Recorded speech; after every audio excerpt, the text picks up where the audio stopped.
Yo, yo, yo! How is everybody? Welcome to another day of Acids and Bases. I'm sure you're excited.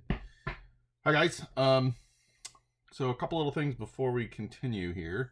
I had a large, long meeting with a bunch of super teachers and chem professors and administrators from SU. Yesterday afternoon, we talked about a whole bunch of stuff, some expectations, things that they definitely need us to cover, and some lab issues, and we also talked about the final. So just some information for you. First of all, you should be getting information on choosing to do pass-fail from SU. That should be coming shortly. That deadline to choose if you want to do pass-fail versus grades is coming up, so you need to start thinking about it. Next, lab work. I'm gonna we're not in bad shape, but we still need to do some more labs. There's a couple virtual labs that I found that you're going to be working online with, and I think I'm going to videotape at least one or two more so you can do them that way. So lab wise will be okay. We're not going to do anywhere near what we normally would have done, but we'll be okay lab wise. Curriculum wise, we're doing pretty well compared to most people. We're going to finish up we'll finish up chapter 16 and 17. We'll finish 16 today. Should finish 17 next week.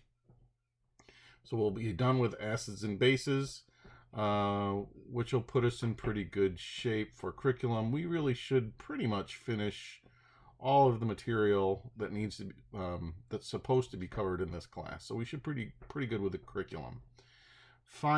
The final exam is still up in the air. Obviously, it kind of depends if we go back or not.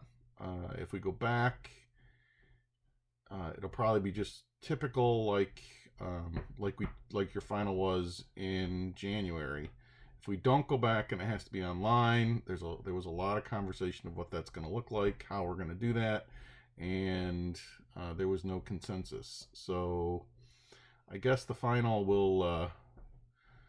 I guess the one thing that they did stress is that the professors would be flexible, and it would kind of be my discretion on what we wanted to do,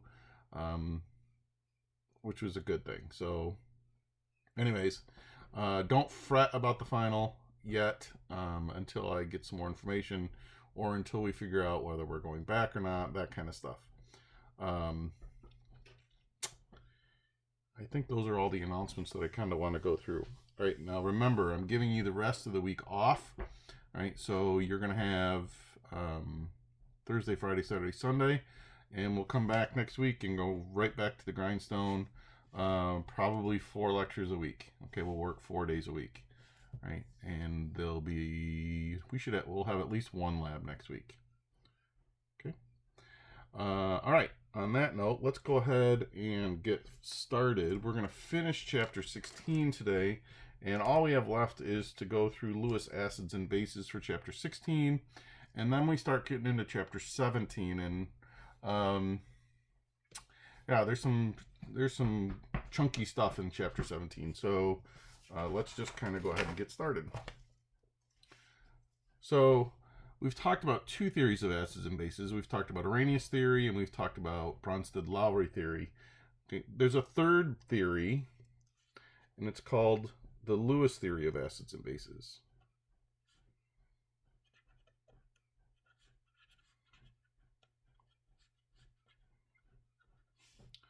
Okay, now we've talked about Lewis before with Lewis dot diagrams. And Lewis he works with electrons. Okay, so Lewis works with electrons. And he defined acids and bases in terms of electron pairs. So a Lewis acid is an electron pair acceptor.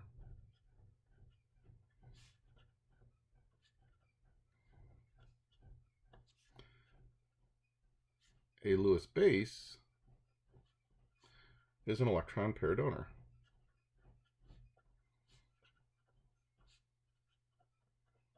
Now Lewis, just like Bronsted-Lowry, expands acids and bases. Okay, so Lewis doesn't say that all the other theories are wrong. He just says, hey, look, there are other substances that Bronsted-Lowry and Arrhenius can't account for that act like acids and bases. And that's what Lewis does.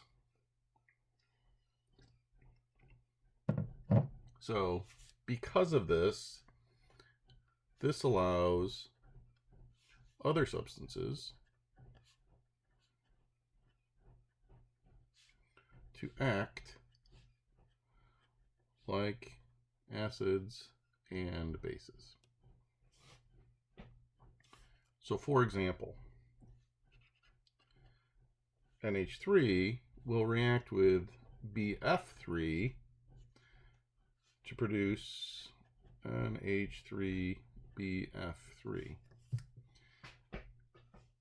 Now, this is actually Lewis theory right here. All right, and it's hard to see this way, so because you need to see what the electrons are doing. So I want to draw it in a different way. Let's draw, this is ammonia. Now remember, ammonia has this 2 extra pairs of electrons sitting right here. And, oops, this is a B. Okay, so boron has an incomplete octet. Okay, so this guy has an incomplete octet.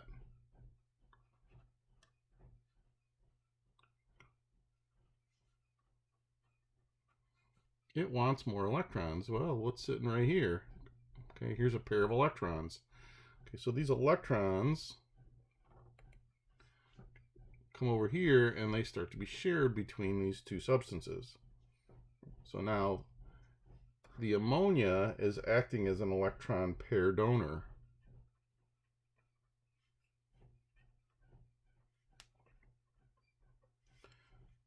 Which means it's acting like a Lewis base. This is accepting a pair of electrons, or is an electron pair acceptor. So it's acting like a Lewis acid. Okay, so this is an example. Okay, this is an example of substances that are acting like acids and bases, but aren't producing H pluses, aren't producing OH minuses. All right, they're just switching around electron pairs. Now, most Lewis acids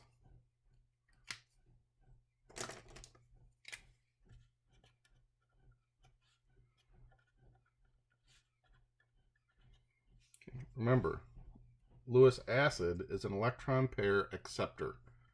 Most Lewis acids have an incomplete octet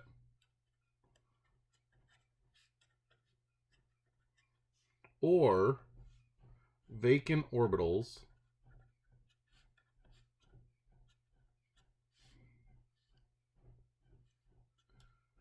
that can accept pairs of electrons.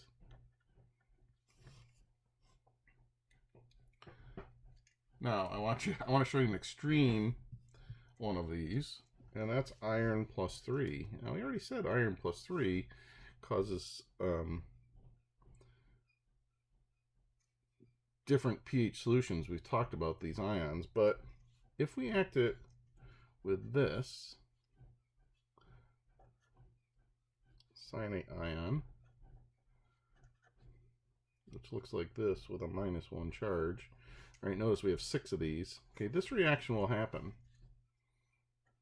And it actually produces something like this. Fe, and it's got 1, 2, 3, 4, 5, 6. And then it's got C's on each here with a triple bond. N, triple bond N, triple bond N, triple bond N, triple bond N, triple bond N, and then this still has a pair of electrons on the outside. And this is actually, this whole thing is actually an ion. I think it's a -3 charge. Right, so we form this big molecule. Now, this is crazy, and I don't really expect you to know this, but it is an example of a Lewis acid-base pair. So what's happening here, okay, is this iron has vacant d orbitals. Okay, so vacant orbitals, and it can accept electron pairs. And it's accepting actually 1, 2, 3, 4, 5, 6 electron pairs. Here are the pairs of electrons that it's accepting. It's accepting those 2 pairs of electrons.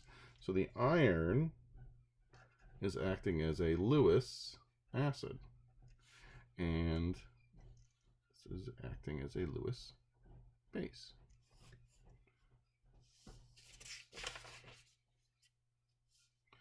Now,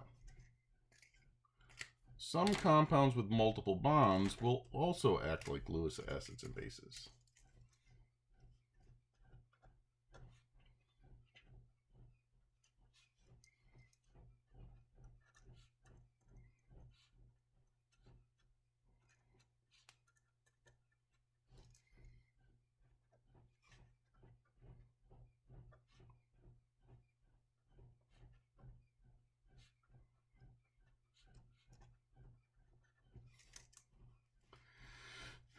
And I want to show you one because it happens in water all the time, regular water. So in rainwater and even regular water, the pH of regular water, if we measure it, is a little bit acidic. And the reason that happens is carbon dioxide dissolves into that water and forms some carbonic acid.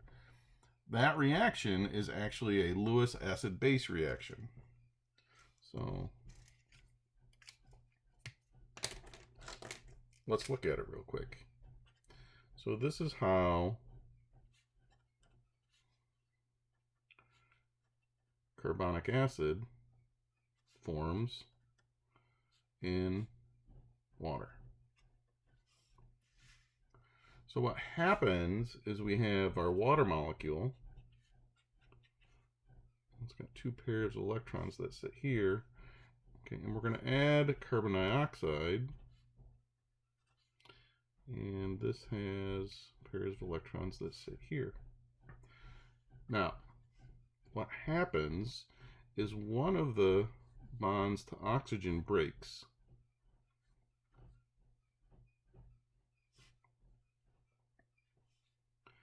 And it forms a bond with the oxygen atom. One of the hydrogens comes off and actually comes over here and shares with that. Right, so this H plus comes off.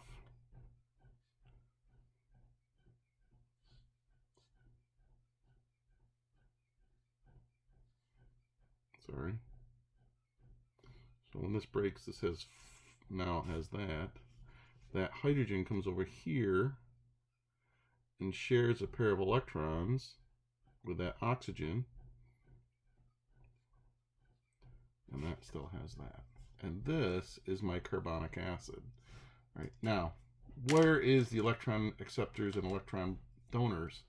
And that's up here with this OH group up here. Right, so let me use a different color here. These are the 2 electrons that are being donated and shared right here. Okay, so those 2 electrons. The CO2 is acting like the donor. This H from the water molecule is the acceptor. So the H2O is acting as a Lewis acid. And the CO2 is acting like a Lewis base. Okay. So this is just an example of a compound that has multiple bonds acting as a Lewis base. Okay, and this will happen also. So they kind of have 3 different scenarios that we just went through. Now, in reality, we rarely use Lewis theory. We rarely use Lewis theory. I wanted to go through some of it with you so you could see some different things and see what I meant by proton donors and proton acceptors. But in reality, when we're talking about acid-base theory, we're really just using Bronsted, Lowry, and Arrhenius. Right? You do need to know some of this stuff. Right? And this was a nice little summary, but we're not going to go really, really deep into Lewis acids and bases, okay? Because it's almost never used, okay? And it only applies to a few compounds, really. Good. So that actually finishes chapter 16, and we are going to go into chapter 17. We're going to start with something we've mentioned in the past, and this is the common ion effect.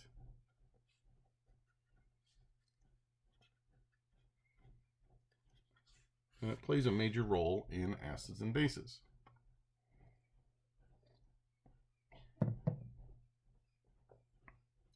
So the common ion effect, so we have two solutes in the same solution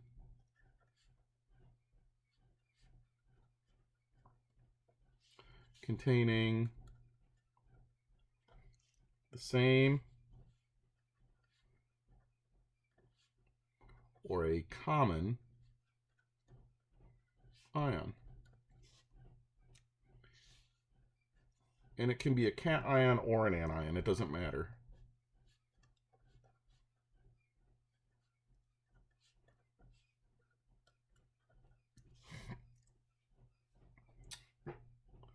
So let's work through an example. Let's say we have some NaF and some HF. So NaF is a salt and HF is a weak acid. And the weak acid's Ka is equal to 7.2 times 10 to the minus 4th. Right. So we have a common ion between these two compounds. The fluorine minus 1 ion is a common ion between the two compounds. Now, what if we put these in solution? So let's say we start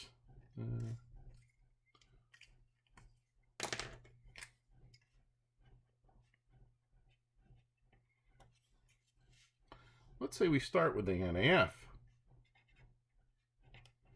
and it's a solid, right? It's a salt. So we're going to put that salt in water, and what does it do?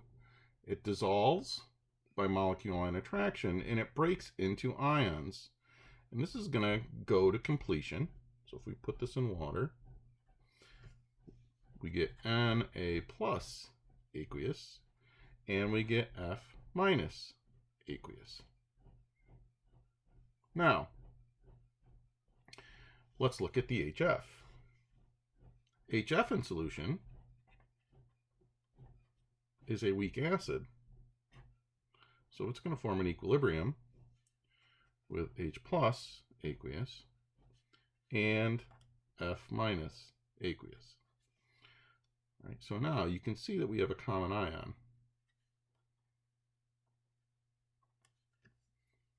Now, if we put these two solutions together, it's going to change the equilibrium of our weak acid, right? Using Le Chatelier's principle, okay?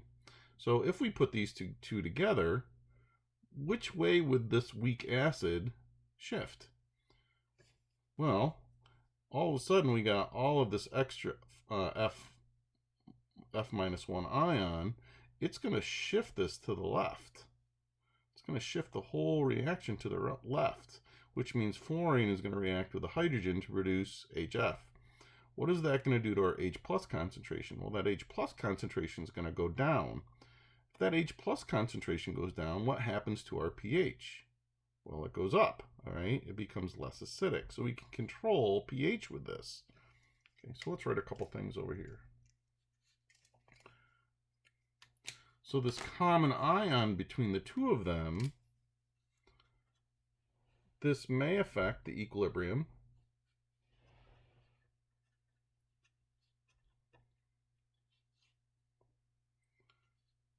of the weak acid. If F minus 1 is added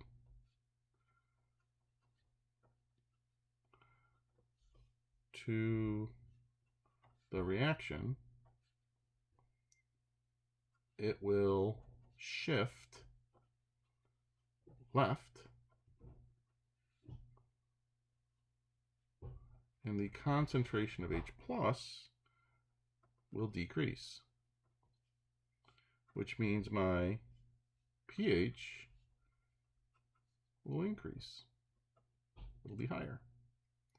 Okay, so if we add H, it's going to shift this way, and the amount of this is going to go down. All right, now this is going to be important in some things that we do later. So there's some things that I want to write here.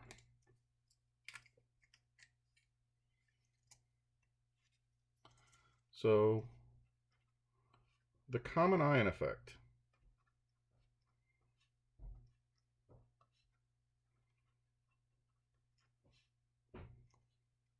is the shift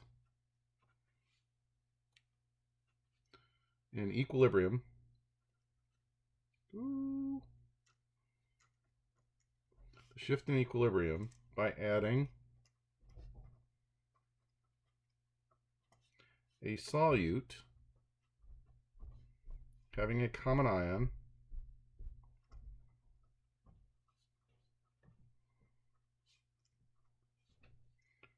with the equilibrium system.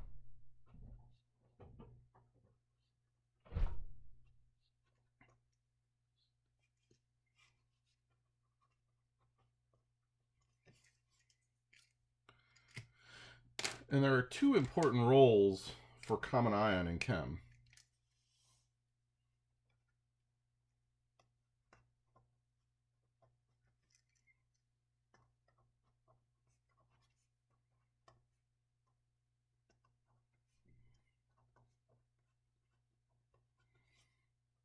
One, it allows us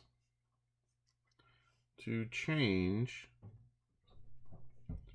pH of a solution.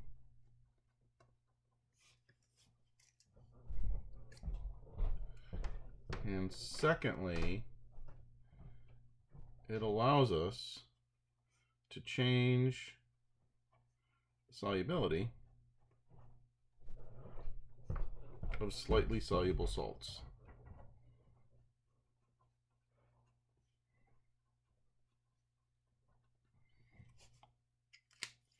Now, which one are we going to focus on?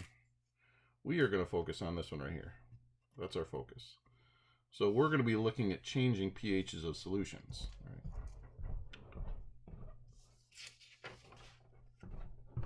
Right?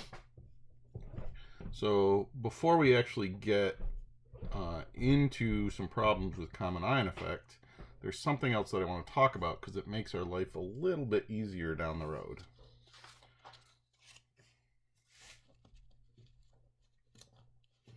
So I want to talk about something called pKa and pKb.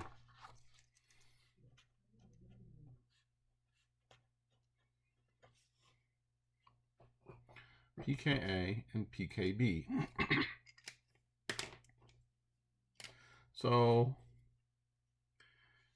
if we just look at pH, pH depends on the concentration present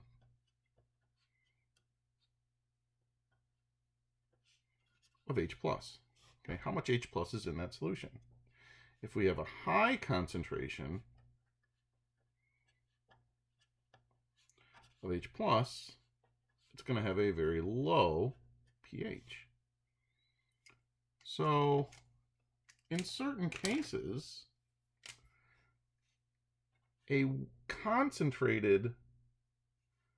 we compare a concentrated weak acid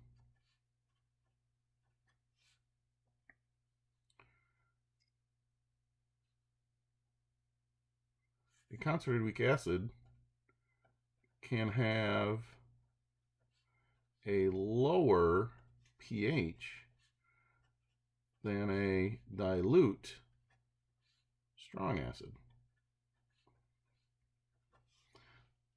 So pH is only measuring the amount of H plus in here. So if I have a concentrated weak acid, it may have, because it's concentrated, it may have lots of H plus. If I compare that to a strong acid that's dilute, okay, because it's dilute, there aren't many H pluses in there, so this could have a higher pH, right? Now, it's hard to compare by pH concentrated or weak acids and strong acids. Same thing for weak bases and strong bases. So when we're comparing acids and comparing different bases, instead of using pH, okay, we use something called pKa. And pKa is called the dissociation constant.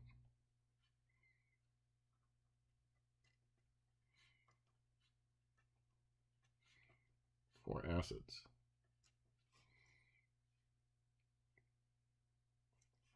And pKa is constant for every type of acid.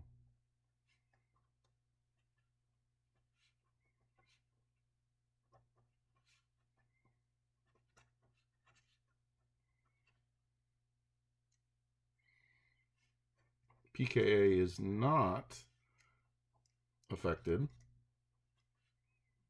by concentration.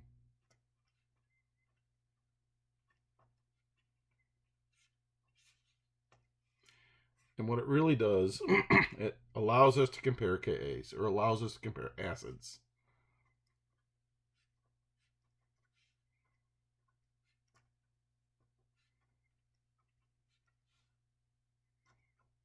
So it allows us to compare acids and their Kas.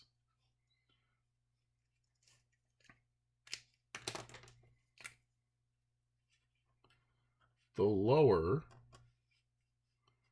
the pKa, the stronger the acid. The lower the pKa, the stronger the acid. Well, how do you calculate pKa then? Well, it's easy. Our pKa is equal to the negative log of the Ka of the acid. So we calculate our pKa by just taking the negative log of the Ka.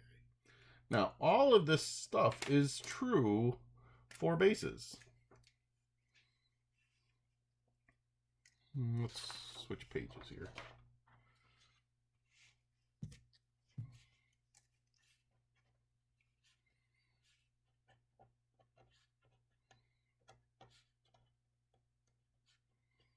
Okay, so all of that is also true for bases. So pKb is our dissociation constant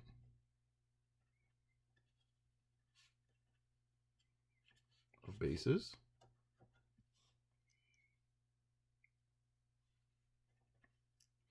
Again, concentration does not play a role.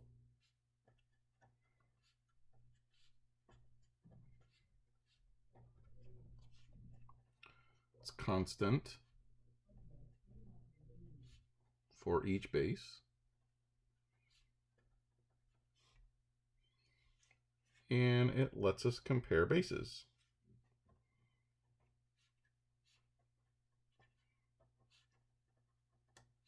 Or KBs. So in this case, the lower the pKb, the stronger the base. pKb is calculated with the negative log of the Kb. So this is just defining what pKa and what pKb are. Right? And we're going to need those for our common ion effect problems.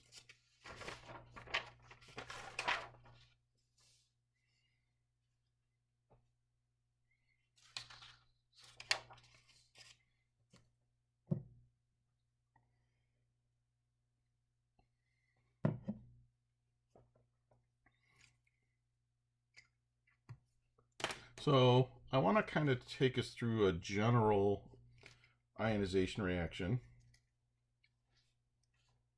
of a weak acid.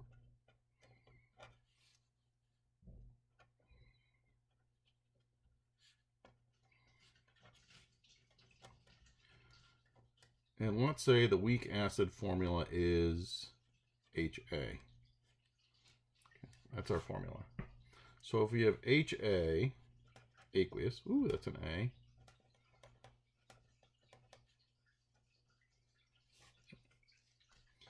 It's a weak acid, so it forms that equilibrium between H plus and A minus. These are both aqueous. So this is a weak acid.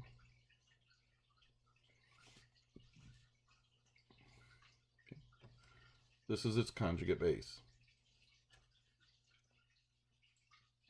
And it's actually, they're both weak.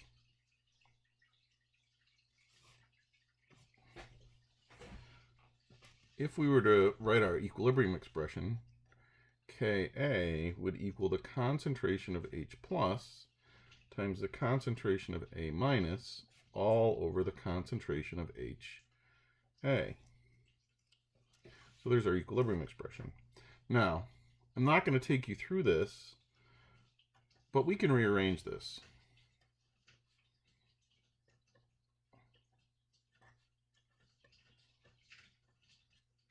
All right, if we play some games, we can rearrange this equation, and I don't expect you to learn how to do that.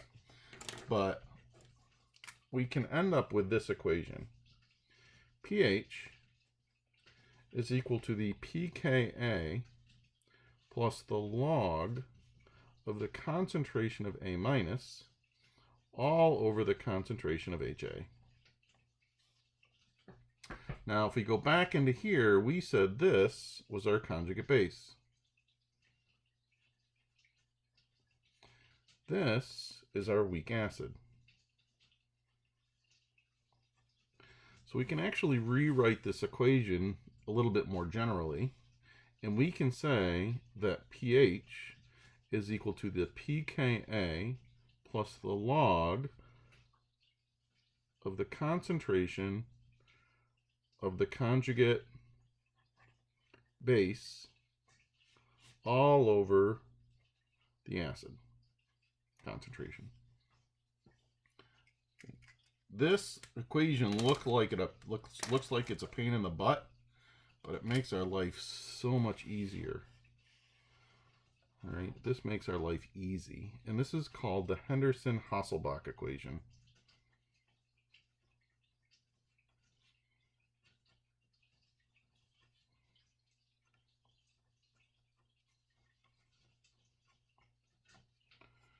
We're going to use this quite a bit. So we can use this equation to calculate pH for solutions of compounds having a common ion.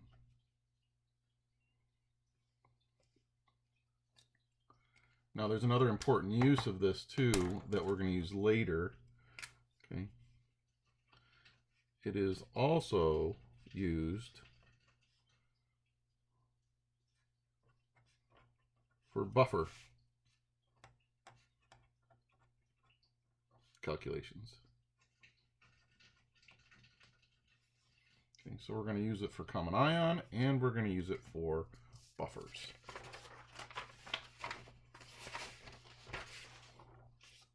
Okay, so let's try. We're going to do a problem with common ion with acids and a problem with common ion with bases, and then we're going to call it a day.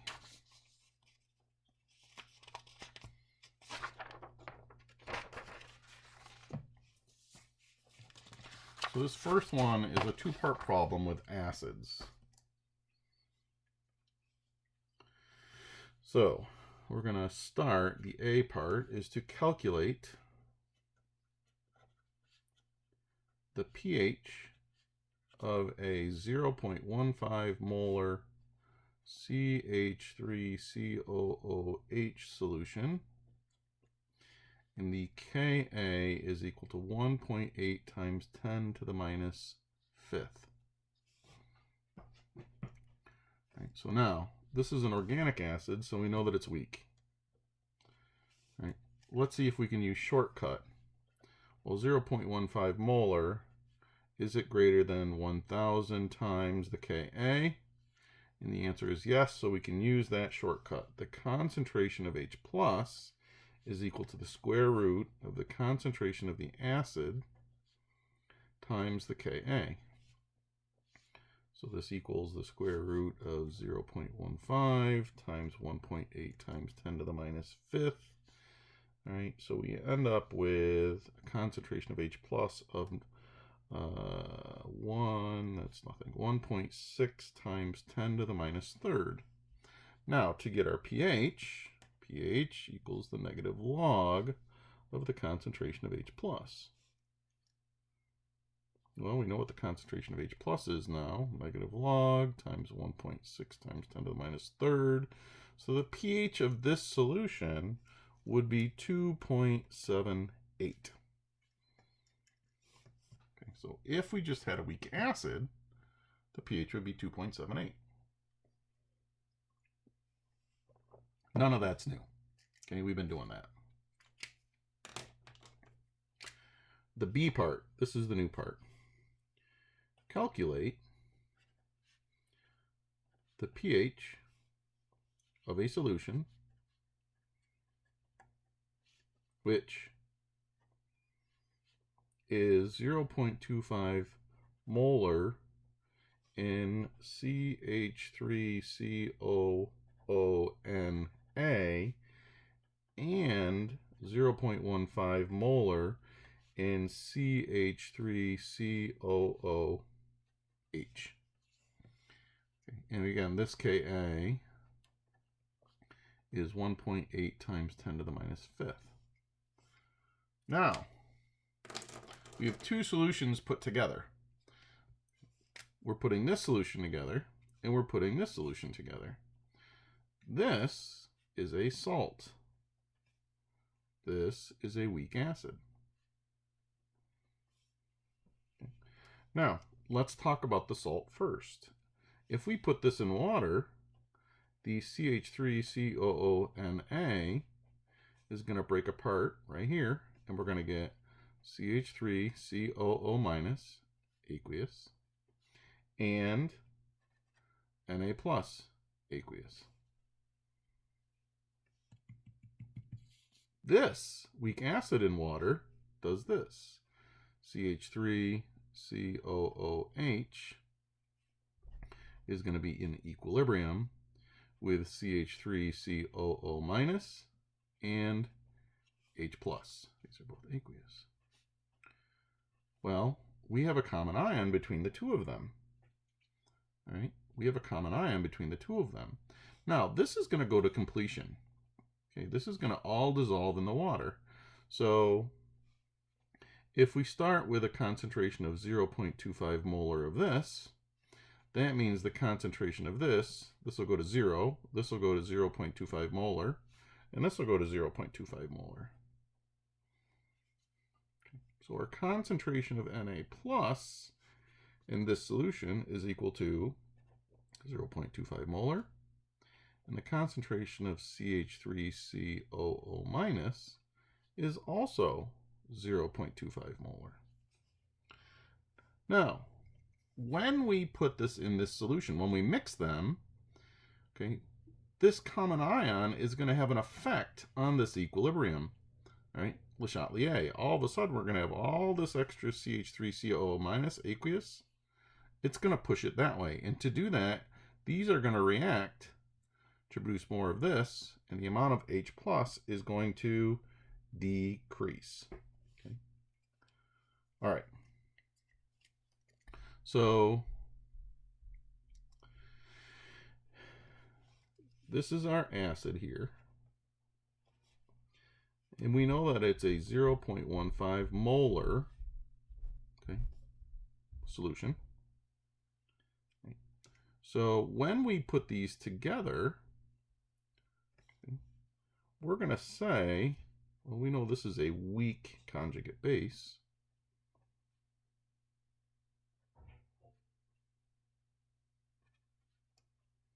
Okay, when these are together, is this acid going to produce much CH3COO-? Well, since it's a weak acid, it doesn't produce much of this. So when we put these together, almost all of the CH3COO- in the solution is going to come from the salt. Okay. Let's write a couple things here so we can stay organized. Since the Ka is very small,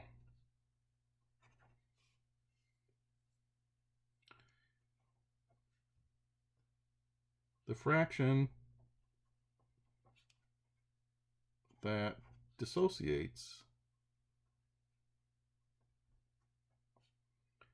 is very small. Therefore, almost all the CH3COO- is produced by the salt.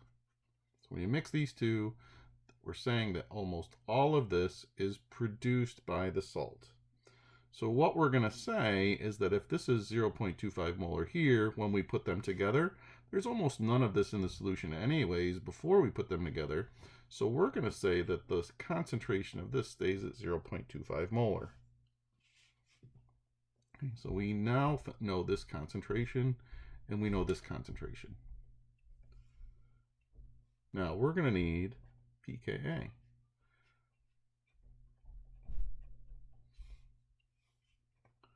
The pKa is equal to the negative log of the Ka, and our negative log of 1.8 times 10 to the minus fifth. Okay, so our pKa is equal to 4.74. Now, why do I need all of this? Well, I've identified my acid. I've identified my conjugate base. I know the concentration of the acid. I know the concentration of my conjugate base now, so I can actually calculate pH with the Henderson-Hasselbalch equation. So I can say, hey, pH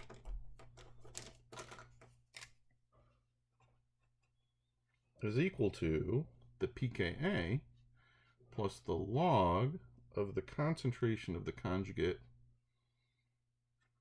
base all over the concentration of the acid.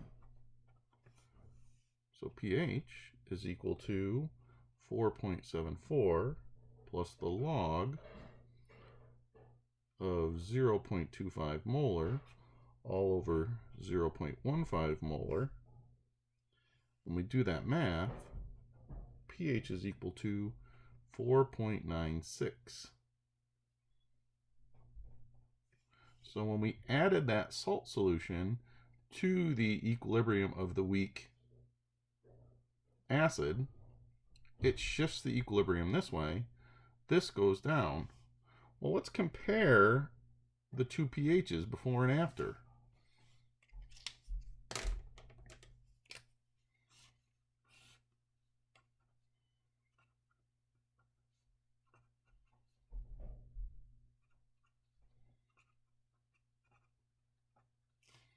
So in part A, when we just had the weak acid, its pH was 2.78. When we dissolved the salt solution, when we added this solution of the salt solution to it, though, it shifted the equilibrium. So when we added the salt solution, it shifts the equilibrium to the left, and our pH went up to 4.96. Okay, this is important to control this pH. All right, if we don't control this pH in certain instances, we're going to be in deep trouble. Our body is a perfect example of this. Okay, we need salts in our body.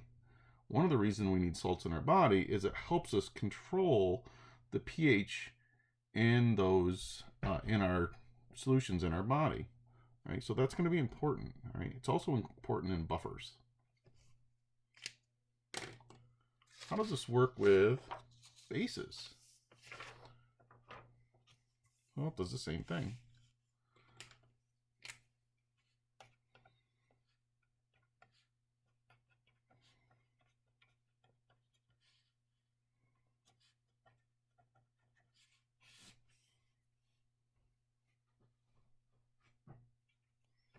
Right, so generally, we're going to have a weak base with the salt of the base. Okay, so you got to have a common ion. Right, this is going to be similar to acids.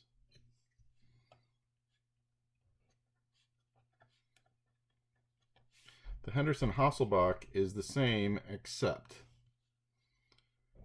POH is equal to pKb plus the log of the concentration of the acid over the concentration of the base. Okay, so it just switches around a little bit.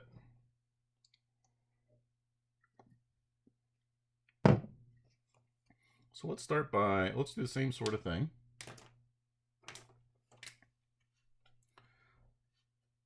Let's start by calculate the pH of a solution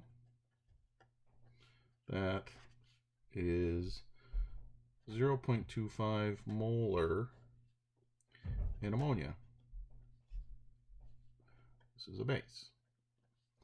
And the Kb is equal to 1.8 times 10 to the minus fifth.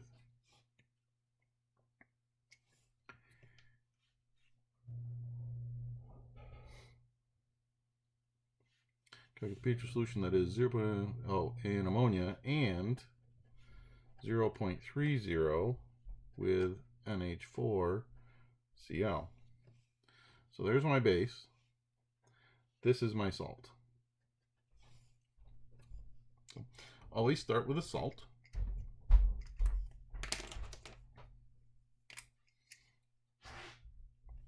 So in solution, NH4Cl.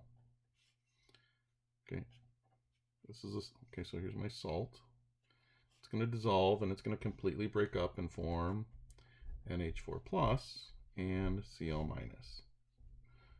Now, we know that this is 0.30 molar. So that means the concentration of this guy right here is going to be 0.30 molar. And the concentration of the Cl minus is also 0.30 molar. Okay, that's the salt. Now,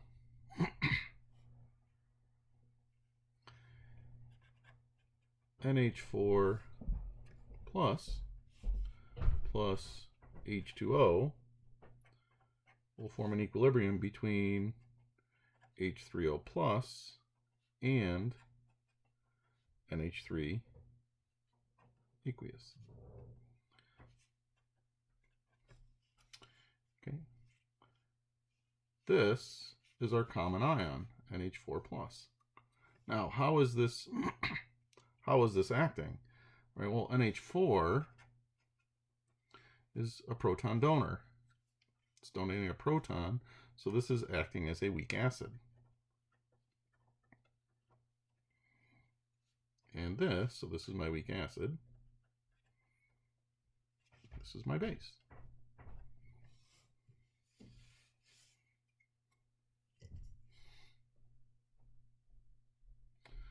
Just like we said in acids, okay, in this equation, okay, very little of it goes this way. So we're going to say all of this right here, all the NH4 in those two solutions together comes from the salt, which is going to shift the whole thing to the right. Okay. Now, we know what this concentration is now. It's 0.30.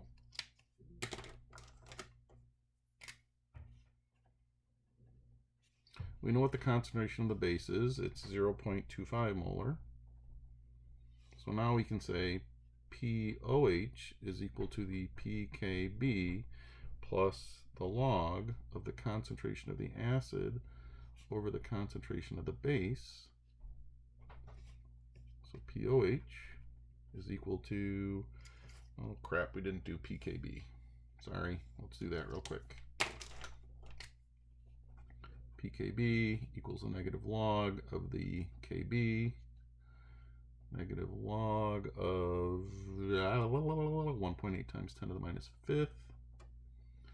So my pK is 4.74 plus the log.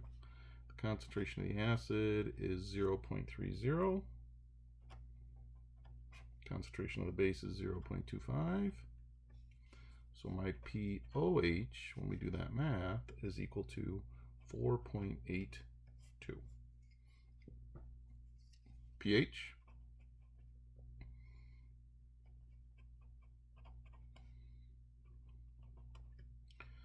So the pH of this solution is 9.18.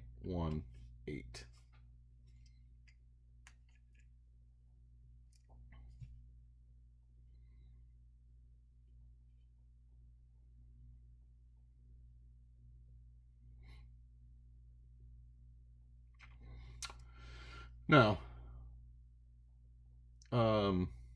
just a typical calculation using common ion. All right, you just have to figure out which is your acid concentration, what's your base concentration. You can stick it into the Henderson-Hasselbalch. Do I want to show this to you?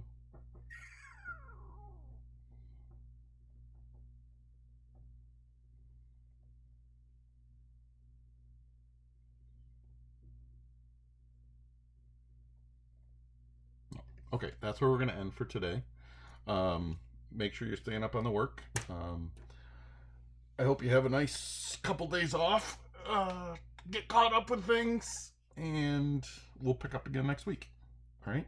I hope you have a good afternoon.